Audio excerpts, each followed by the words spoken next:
ఓం శుక్లాంబరధరం విష్ణుం శశివర్ణం చతుర్భుజం ప్రసన్నవదనం జయే సర్వవిఘ్నోపశాంతయే. మనమిప్పుడు సంతానం అంటే ఔరస సంతానాన్ని మాత్రమే సంతానంగా భావిస్తూ ఉంటాము. ఔరస సంతానం అంటే కడుపును పుట్టిన సంతానం. కానీ మనం సంప్రదాయంలో గుడిని నిర్మించటం, తటాకాన్ని నిర్మించటం వంటివి కూడా సంతానంగానే భావిస్తూ ఉంటారు. ఇలా భావించటానికి కారణం, మనం తరువాత మన సంతాన రూపంలో లోకంలో కొనసాగుతూనే ఉంటాము. మన సంతానం మన పరంపరని కొనసాగిస్తూనే ఉంటుంది. అంటే మనము గుడి కట్టినప్పుడు మన వారసుల పేరు చేత పెట్టిస్తూ ఉంటాము. మనం లేకపోయినా మన వారసులు అనేది కొనసాగుతూ ఉంటారు. మగబిడ్డలు లేకపోవడం చేత ఆ వంశపారంపర్యము కొనసాగదు. అందుకనే చూసి మరి పాలకవర్గం ఇస్తూ ఉంటారు. అలాగే దేవాలయ నిర్మాణం, తటాకాల నిర్మాణం కూడా దానిని నిర్మించిన వారు వెళ్ళిపోయినా అక్కడ ఆ గుడి నిలబడే ఉంటుంది. ఆ చెరువు ఆ గ్రామానికి సస్యశ్యామలం చేస్తూనే ఉంటుంది. అందువలన గుడిని కట్టడం, చెరువుని నిర్మించటం కూడా మన పేరుని, పరంపరని నిలిపే ఉంచుతాయి. అందుకని ఎక్కడ ఏ పని చేసినా కానీ తండ్రి తర్వాత కొడుకుకు అనేది పెడుతూ ఉంటారు. ఏ పేరైనా కానీ వారసత్వం నిలబడుతుంది అనని. ఫలానా మహారాజు కాలంలో, ఫలానా మండలేశ్వరి కాలంలో ఈ గుడి నిర్మించబడింది అనేది మనం ఇప్పటికీ వింటూ ఉంటాము. ఇక విచిత్రం ఏమిటంటే, మన సంతానం కారణాంతరాల వల్ల మనం వివరించిన గడ్డి మీద వాళ్ళు సాగకపోవచ్చు. కానీ గుడి మాత్రం అక్కడే ఎప్పటికీ సన్నిహితంగా నిలబడి దానిని నిర్మించిన వారి ఖ్యాతి బౌతరాలలో చెప్తూనే ఉంటుంది. అంటే ఒకళ్ళ తర్వాత ఇప్పుడు తాత తర్వాత తండ్రుల తర్వాత తాతల తర్వాత ముత్తాతలు, అలాగ ముత్తాతల తర్వాత అక్కడి నుంచి కొనసాగుతూనే ఉంటుంది. కుటుంబ వారసత్వానికి వస్తుందన్నమాట. తండ్రి చేసినవి కొడుకుకి మిగులుతుంటాయని కాబట్టి అలాగా భూత భవిష్యత్తుల్లో వాళ్ళ పేరు అనేది నిలబడుతూ ఉంటుంది. గుడి కట్టేయగానే పని అయినట్లు కాదు. గుడి చైతన్యదాయకమైన, నిరంతరం ప్రవాహశీలం కలిగిన ఒక వ్యవస్థ.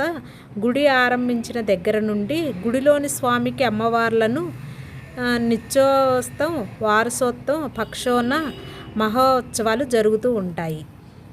అంటే గుడి కట్టంగానే ఇంట్లో వాళ్ళ పేర్లన్నీ కూడా తీసుకొని పేరు బలాలను బట్టేసి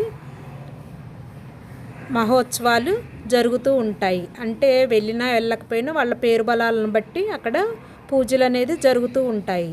పూల రథాలు, అపురూపమైన వాహనాలు, స్వామికి దేవేరులు అంగరంగ వైభవంగా నిత్యం నైమితిక ఉత్సవాలు జరుగుతూనే ఉంటాయి.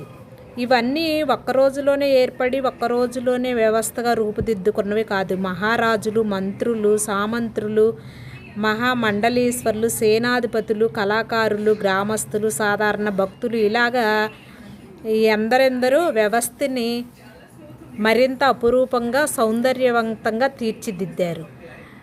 కాబట్టి వాళ్ళు నిలబడతారు, వాళ్ళ వారసత్వం కూడా నిలబడుతుంది అన్నమాట. ఇవన్నీ కాలక్రమేణా ఎలా రూపుదిద్దుకున్నాయో తెలియడానికి ఆయా దాతాలు ఆయా సమయాలలో వేయించిన శాసనాలే ప్రధాన ఆధారం. దేవాలయాలలో ఆయా దాతలు చేసిన దానాలను గుర్తించి తెలియచేయడం ఈ శ్మశానాలలో మనకి నష్టం అవుతుందని, దానితో పాటు దానం చేయాలి. దాన ధర్మాలు, పుణ్యకార్యాలు చేసినవి మన వారసులకి పుణ్యం అనేది దక్కుతూ ఉంటుంది. దీపాలు వెలిగించడానికి, పండగలు, ఉత్సవాలు జరిగే సమయంలో దేవాలయాన్ని దీపాలతో అలంకరించడానికి, దైవ సన్నిధిలో రాత్రి పగళ్ళు దీపాలు వెలుగు ఉండడానికి దాతలైన భక్తులు సమర్పించిన అనేక దానాలు ఉన్నాయి. అందుకనే దానాలు, ధర్మాలు ఎక్కువగా చేయండి. మనం చేసిన పుణ్యం మన బిడ్డల్ని కాపాడుతుంది అని చెప్పి అంటారు కదండి పెద్దలు. తండ్రులు చేసిన పుణ్యాలు పిల్లలకి వస్తాయి అన్నమాట. వాళ్ళ వారసత్వానికి స్వీకరించిన వారు దాన వస్తువు, దానకాలం మొదలైన వివరాలు అన్నీ శాసనాలలో కనిపిస్తూ ఉంటాయి. ఇంతేకాకుండా దేవాలయానికి అనేక మార్పులు చేర్పులు చేపట్టినప్పుడు, ప్రాకారాలను నిర్మించినప్పుడు లేదా శిథిలమైన దేవాలయాలు శిరోద్గమనం చేసినప్పుడు మన పూర్వీకులు శాసనాలను వేయించేవాళ్ళు. ఈ శాసనాలు దేవాలయం గోడల మీద, మండపం స్తంభాల మీద లేదా ఇతర భాగాల మీద చెక్కేవాళ్ళు. కొన్ని సందర్భాల్లో రాగి రేకుల మీద కూడా చెక్కించేవాళ్ళు. వాటిని తామ్ర శాసనాలు అని అంటారు. అంటే మనం లేకపోయినా మన పేర్లు అనేది గుడి వాటి మీద చెక్కిస్తూ ఉంటారు కాబట్టి మన పేరు అనేది నిలబడుతూ ఉంటుంది ఎప్పటికీ కూడా. శాసనాలలో ఏమున్నది? శాసనాలలో అనేక విషయాలు ప్రసవించబడ్డాయి. దీపాలు వెలిగించడానికి పండుగ ఉత్సవాలు జరిగే సమయంలో దేవాలయాన్ని దీపాలతో అలంకరించడానికి, దైవ సన్నిధిలో రాత్రి పగలు దీపాలు వెలుగుతూ ఉండడానికి రాతలైన భక్తులు సమర్పించిన అనేక దానాలు ఉన్నాయి. కొందరు ఈ దీపసేవ కోసం గోవులను దానం చేసేవాళ్ళు. కొందరు పాలు, పెరుగు, వెన్న వంటి వాటిని, ధర్మోదనం వంటి వాటిని స్వామికి ఆహారంగా నిషేధించడానికి సమర్పించుకునేవారు. అలాగే కొందరు దాతలు బురూపేన, సగలపేన దానాలు చేసేవాళ్ళు. రాజులు, రాజోద్వాదాలు, రాజ కుటుంబీకులకు మొదలైన వాళ్ళకి అప్పగిస్తూ ఉండేవాళ్ళు.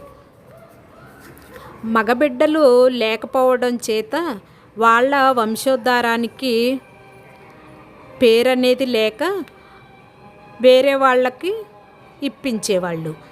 సంపన్నులు, సమర్థులు విలువైన ఆభరణాలు సమర్పించేవాళ్ళు. వీటికే కాక కొంతమందికి దాతలు నిత్యం నైవేద్యానికి, అంటే ప్రతిదినం అన్నప్రసాదాలకి ధన రూపేణ, ధాన్య రూపేణ సమర్పణ చేసినట్లు తెలుస్తుంది. ఏ రూపేణ అయినా ఇచ్చినా కానీ గుడికి అనేది చెందుతూ ఉంటుందన్నమాట. ఈ విధంగా దేవస్థానానికి దాతలు సమర్పించిన బంగారాన్ని, ధనాన్ని దేవాలయం అభివృద్ధికై వినియోగించేవాళ్ళు.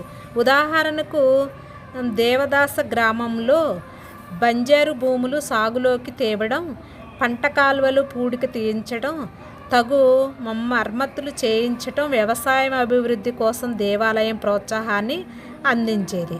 ఆయా పొలాలలో అధికంగా పంటలు పండేవి. ద్వారా తన దేవదానం గ్రామం నుంచి దేవాలయానికి అధిక రాబడి ఇచ్చేది. నిత్యం స్వామివారి పూజకు, అలంకరణకు కావలసినవన్నీ పూల కోసం పూల తోటలు, వనరులు స్వయంకృతితో పెంచి వాటిని దేవస్థానానికి సమర్పించేవాళ్ళు. వీటిని స్వామివారి నిత్య పూజకు, ఉత్సవ సమయంలో విశేష బలము చేకూరుతుందని పుష్పయోగాలలో వాడేవాళ్ళు. అంటే స్వామివారికి అక్కడే పూలు అనేది పండించి స్వామివారికి అనేది వేస్తూ ఉంటారు దేవాలయాలు కట్టినోళ్ళు. దేవాలయంతో పాటు ఏర్పాటు చేసిన ఈ శాసనాల ఆధారంగా ఆనాటి సమాజంలో ఉన్న ఆర్థిక, సాంస్కృతిక, రాజకీయ పరిస్థితులు మనకు అర్థము అవుతున్నాయి. దేవాలయాలలో పనిచేసే అర్చక, పరిచారిక, ప్రభుతులకు ఈ శాసనాలు తెలుసుకోవడం అత్యంత ఆవశ్యకం. దీని ద్వారా అక్కడున్న అర్చక స్వాములు కేవలం స్థల పురాణం మాత్రమే కాక చారిత్రాత్మక ఆధారాలను కూడా వివరించగలుగుతున్నారు. వచ్చిన భక్తులు దేవాలయ మహోన్నత చరిత్రను గురించి తెలుసుకోగలుగుతున్నారు. అంటే ఎవరు కట్టించారు ఏంటి అని మొత్తం రాస్తారు కదండి దేవాలయాల్లో. ఎక్కడికైనా వెళ్ళినా అంటే వాళ్ళ వారసులకు అనేది ఆ దేవాలయం గురించి ఒప్పజెప్తారనమాట మొత్తము బాధ్యత. సబ్స్క్రైబ్ చేసి గంట సింబల్ మీద క్లిక్ చేసి వీడియో షేర్ చేయొచ్చు ఫ్రెండ్స్.